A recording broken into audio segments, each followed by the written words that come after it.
I mean, the fact is, the problem now is, and this is what's getting me crazy, is that we have a problem with prescription drugs that is massive. It started with Heath Ledger, and when that poor guy died, I've said it on program. Oh, it started with Elvis. It started, I'll grant you that, but it really, what I was fighting in my clinical life, I saw really coming on as a tsunami, and when I saw Heath go, I thought, I thought this is the beginning of a tsunami where we're going to see public figures going one after the other, and I feel impotent and sad that I couldn't have done more, and now we're losing, Michael Jackson and Amy Winehouse, and it is ridiculous, and it's not going to stop here. I'm sorry you're impotent. And it's a different problem. And you mentioned Bob You Dole. transposed there. I think it was a little Freudian slip, Doc. Perhaps. You meant to say Heath, and you said Keith. You were thinking of Keith Richards, who's still alive. Absolutely. Who does not do pharmaceuticals. He does street drugs. And Bill, this is a point that And that's a message for the kids. Do the street drugs, right? For the kids, but it is. Wow.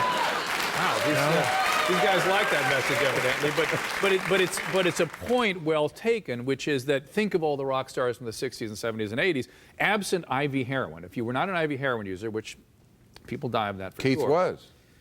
For the most part. If you were a polydrug user and you did not go to pharmaceuticals, you are still with us today. Right. As soon as they went to pharmaceuticals, they're dead. It's very subtle, it's very pernicious, and the thinking is so disturbed because, hey, I'm just doing what my doctor told me. Let me tell you my little pet theory, that a lot of these deaths are about sleep.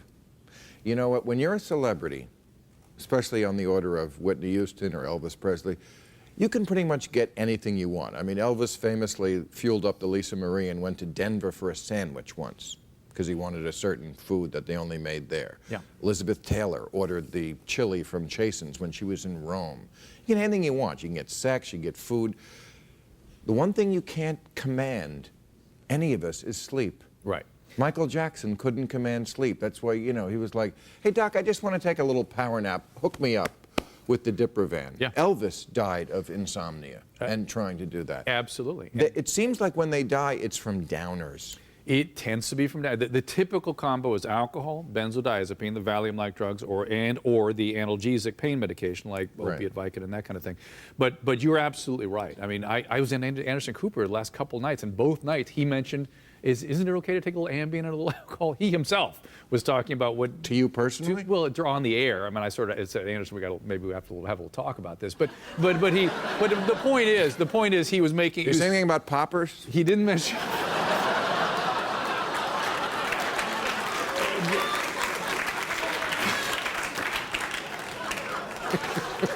Point being is that we take these things very casually, and he probably has not any problem with it. Let's be clear about this. But a couple glasses of wine, a couple Ambien, you could get into trouble. And if, oh, by the way, you just happen to take a painkiller at the same time, now you're in trouble. And it may be you're right. In fact, sleep, it tends to. Many of my alcoholics start. The one thing you cannot command. Well, they can. I mean, we've all had You can that. with substances. We have great substances for that now. We have great sleeping medication. I mean, sleeping medication. I'll talk to you afterwards. But the fact is. What are you talking about? Like Lunesta? Lunesta and Ambien, but the problem is they stop Doc, working. I'm sorry, but that is the problem, not the solution. Absolutely, and that's exactly the point I'm making. Is that the when thing you start on the Lunesta? Listen, because the Bill, one thing about downers, I hear from friends. Is that, I mean, all drugs work less the more you use them. Correct, absolutely. But especially downers. The more you take, over time, you need more. Absolutely. And then if you're an addict, you get into a cycle of not only needing more to get the effect, there's a drive that's there as well. Right. And absolutely that is the case, that the problem, the thing that presents itself as the solution is the problem.